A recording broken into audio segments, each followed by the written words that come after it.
Então, pessoal, bom dia aí primeiramente. Hoje eu tirei aqui a tampinha aqui do CVT para fazer uma preventiva aqui, né? Na parte aqui de polias, né? Então eu vou desmontar aqui a parte da polia da transmissão final, ali é do variador. Vou tirar os roletes para estar fazendo uma limpeza. E aqui, ó, na tampa que a gente tem na capa, né? Essa semana a gente teve aí umas dúvidas aí no grupo. Tem essa chapinha aqui na parte interna, ela é presa aí com parafusos sextavados, tá? Se não me engano, 8 milímetros. E ela fica bem fixa aqui, não é um lugar que tem muita trepidação. Me estranha saber que isso aqui solta e tem, mesmo depois de reapertar, soltou novamente.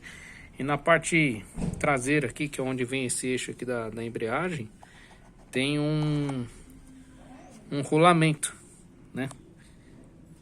A ponta desse eixo aqui fica em contato, ela fica ali dentro, encaixada aqui dentro desse rolamento. Se esse rolamento tiver com folga, né, ou já seco, né, deteriorado, é muito provável que ele vá transmitir aqui alguma trepidação para a tampa, porque ele fica acoplado na tampa, na caixa. Então acho que problema de barulho muito forte aqui na tampa esteja mais relacionado a um desgaste, né, ou deterioração deste rolamento, porque é ele que está em contato direto aqui com o eixo aqui da embreagem.